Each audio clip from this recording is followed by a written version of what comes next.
नमस्कार, छत्तीसगढ़ बुलेटिन में आपका स्वागत है। मैं हूं आपके साथ आशा सरमाल। चलिए शुरुआत करते हैं छत्तीसगढ़ से जुड़ी खबरों की। पंडरी स्थित सिटी सेंटर मॉल में एक बड़ा हादसा होते होते टल गया है और मॉल में कपड़े के शोरूम में अचानक आग लग गई, जिससे लाखों का सामान जलकर राख हो गया। उसके बाद आनन फानन में मॉल खाली करवाया गया। हालांकि सुरक्षा कर्मियों ने समय रहते आग पर काबू पा लिया।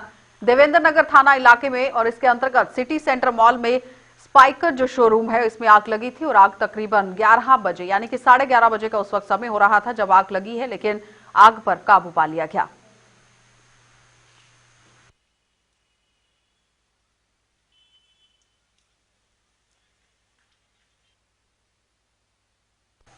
उसी के साथ आपने देखा कि शोरूम में लाखों का सामान जलकर राख हो गया है, जिसकी वजह से काफी ज्यादा परेशानियां यहां पर व्यापारियों को भी झेलनी पड़ी हैं। चलिए बढ़ जाती है अगली खबर की ओर। भारत के पूर्व प्रधानमंत्री स्वर्गीय इंदिरा गांधी की जयंती 19 नवंबर को मनाई जाएगी।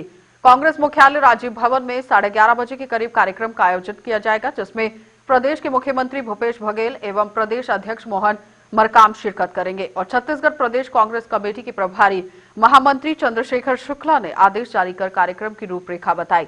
और विदित है कि स्वर्गीय इंदिरा गांधी के जो दृढ़ निश्चय हैं, उनका साहसपूर्ण पहल और देश के लिए हित के लिए सर्वोच्च त्याग एवं बलिदान को भी याद किया जाता है।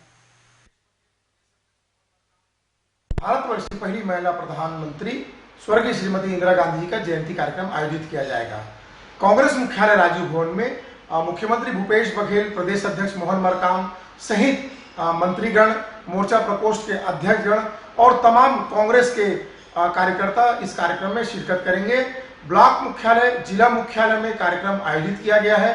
ब्लॉक मुख्यालय और जिला मुख्यालयों में संगोष्ठियों का कार्यक्रम आयोजित किया है, जिसमें स्वयंसेवी संस्था, समाज सेवी संस्था, तमाम वरिष्ठ और प्रबुद्धगण इंदिरा जी के विचारों पर चिंतन मनन करेंगे और पूरे प्रदेश भर में इंदिरा जी की जयंती का कार्यक्रम को मनाया जाएगा।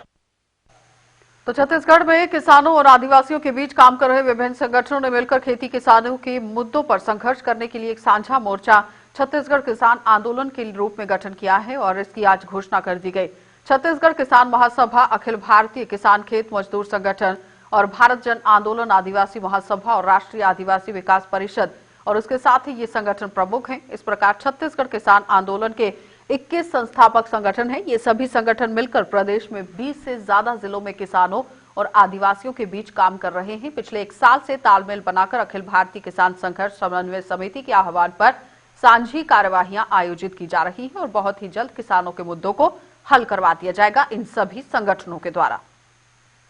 छत्तीसगढ़ के 20 से अधिक संगठनों ने मिलकर के एक साझा मंच छत्तीसगढ़ किसान आंदोलन की गठन की है और उसके तहत हम आगे लगातार आंदोलन करने जा रहे हैं। पिछले 2 सालों से ये सारे संगठन अखिल भारतीय किसान संघर्ष समन्वय समिति के आह्वान पर लगातार सक्रिय हैं और अभी हाल में जो 26-27 को राष्ट्रीय आह्वान है किसान आंदोलन का, उसमें पूरे प्रदेश भर में हम भागीदारी करने जा रहे हैं। 26 और 27 नवंबर को प्रदेश के 20 जिलों में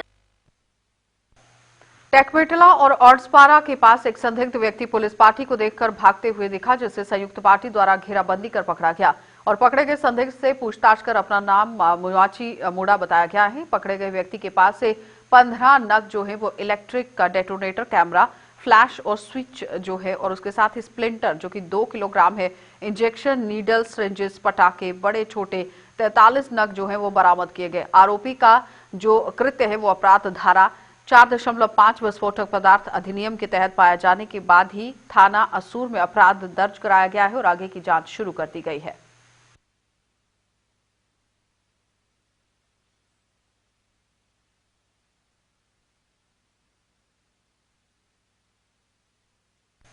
और अब खबर सूरजपुर से है। सूरजपुर पहुंचकर रामनार्जुन और सूरजपुर क्षेत्र के धान संग्रह केंद्रों का निरीक्षण भी आज किया गया है, जहां धान संग्रह केंद्रों में धान उठाव न होने वाले खराब धान का निरीक्षण किया गया। वहीं धान संग्रह केंद्रों के मजदूरों को 4 महीने का वेतन जो है वो नहीं मिला है, जिसकी वजह से केंद्र के अधिकारियों से चर्चा की गई। वहीं सूरजपुर जिले में पिछले वर्ष के धान खरीदी के बाद धान का उठाव न होने से 1,96,000 क्विंटल धान खराब होने पर प्रदेश की कांग्रेस सरकार पर जमकर बरसे और नेता प्रतिपक्ष ने प्रदेश के कांग्रेस सरकार को किसान विरोधी बताते हुए लगातार जमकर लताड़ भी लगाई।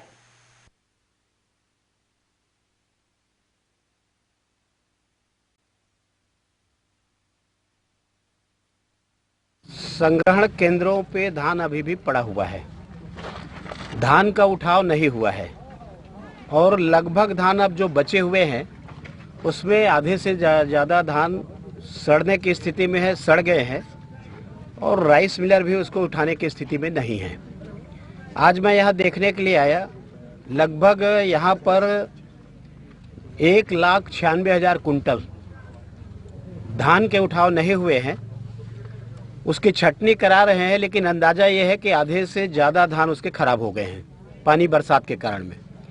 और उसका मूल कारण है कि दिसंबर में धान की खरीदी हुई थी, केवल 1 महीना यहाँ पर धान का उठाव हुआ, उसके बाद में सीधा 6 महीना तक डंपिंग पड़ा रहा। जून लगने के बाद में फिर उठाव के लिए आदेश दिया गया और जून महीने में जब आदेश दिया गया तो फिर बरसात लग गई, बाकी धान उठाए गए। उसका जो मूल्यांकन किए हैं, लगभग मूल्यांकन में 25 करोड़ के नुकसान होने की संभावना है। ये केवल एक आपके सूरजपुर का मामला है, आप पूरे प्रदेश में स्थिति आप देख सकते हैं। इसके लिए जवाबदार कौन है? कस्टम मिलिंग कराने की जवाबदारी राज्य सरकार की है और राज्य सरकार ने जानबूझकर कस्टम मिलिंग नहीं कराए हैं। उसके पीछे जो भी उनका कारण होगा, सीधा समझ में आ रहा है कि कोई ना कोई उसके पीछे में बड़े कारण हैं। तो मुंगेरी नगरपालिका अध्यक्ष संतूलाल सोनकर के सुरधा स्थित पेट्रोल पंप में लूट के इरादे से तोड़फोड़ की वारदात को अंजाम दिया गया और मिली जानकारी के अनुसार ऑल्टो कार के आए हुए ये बदमाश हैं और बदमाशों ने कार्यरत कर्मचारियों को जान से मारने की धमकी देते हुए तोड़फोड़ की। ऑल्टो कार में ये बदमाश यहां पहुंचे थे और घटना की जानकारी मिलने के बाद कोतवाली पुलिस पेट्रोल पंप में लगे हुए सीसीटीवी कैमरा में ये पूरी फुटेज जो है वो कैद हो गई है और आरोपियों का पता चलाने में ये फुटेज बहुत मददगार साबित हुई है।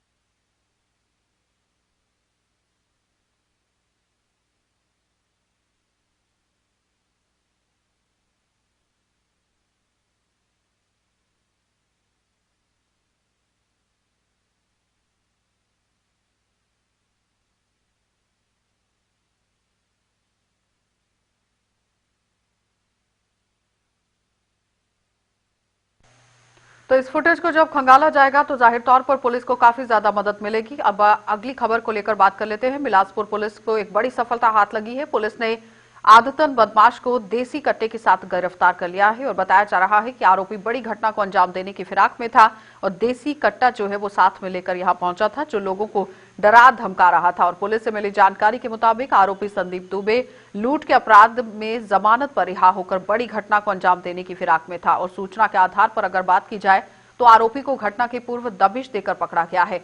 आरोपी के पास से एक नग लोहे का देसी कट्टा भी बरामद किया गया और आरोपी संदीप दुबे को हत्या के मामले में सजायाफ्ता बदमाश तारन निर्मल के साथ घर से घुसकर लूटपाट करने और मारपीट करने के भी कई संगीन आरोप इस पर हैं और पुलिस ने इसे धर दबोच लिया है। जानकारी आ रही है कैसे हुई है? अभी हमारी कार्यपालिक दंडाधिकारी पुलिस की टीम और एफएसएल की टीम यहाँ पे मौके पे पहुंची है और शव का निरीक्षण, घटनास्थल का निरीक्षण अभी सघन जांच की जा रही है और उसके बाद ही हम इसमें कुछ कहने की स्थिति में होंगे। अभी इसमें कुछ बहुत ज्यादा कहा नहीं है। ये कमलेश साहू का शव भी फंदे पर लटका था, बाकी लोग की क्या स्थिति थी? देखिए, सभी जब दरवाजा खोला गया तो सभी मृत पाए गए हैं और उसमें बाकी के शव बेड बिस्तर पे लेटे हुए मिले हैं और जो कमलेश साहू है उसका फांसी पे लटका हुआ मिला है। तो दरवाजा अंदर से बंद था, ये तो तय है कि दरवाजा अंदर से बंद था और बाहर पुलिस के द्वारा और गांव वालों के द्वारा दरवाजा को बाहर से खोला गया है। तो अभी इतना ही बताया जा सकेगा, जब बाकी डिटेल इन्वेस्टिगेशन होगा उसके बाद। तो मुख्यमंत्री भूपेश बघेल ने नई दिल्ली प्रवास के दौरान आज केंद्रीय पेट्रोलियम और इस्पात मंत्री धर्मेंद्र प्रधान से सौजन्य मुलाकात की। सीएम बघेल ने केंद्रीय पेट्रोलियम और इस्पात मंत्री को दीपावली पर्व की शुभकामनाएं दी और छत्तीसगढ़ से जुड़े हुए विभिन्न विषयों पर उनके साथ विचार विमर्श किया।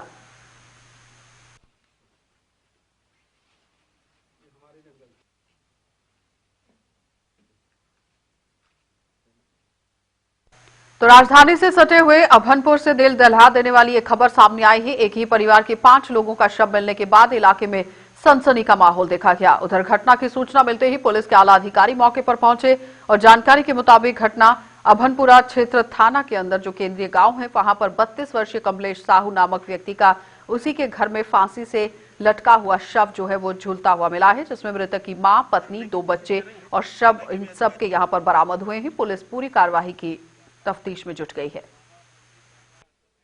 अभनपुर थाना के पास केंद्रीय गांव है और वहां आज 5 व्यक्तियों की मौत की खबर मिली और बताया गया कि 2 बच्चे हैं, 2 महिलाएं हैं और एक व्यक्ति है जो खुद फांसी से लटका हुआ है। तो मैंने एसएसपी अजय यादव से बात किया और उनसे कहा कि परिवार के 5 व्यक्तियों का एक साथ मौत बहुत बड़ी बात है, कारण क्या है उसको जरा स्पष्ट हो और गहराई से उसकी जांच हो। वहां मौके पर पहुंचे एसडीओ पी त्रिपाठी है, उनसे भी मैंने फोन पर बात की और उनसे कहा है कि हर एंगल पे जांच करो और अभी तो लाशों को लाना, पोस्टमार्टम कराना, इसमें ध्यान दें। कुछ और जानकारी होगी तो अपने इंटरनल आदमी लगा के उसकी जानकारी लें और हर स्तर पर उसकी जांच करें, कड़ी कार्रवाई करें, ऐसा मैंने निर्देशित किया है।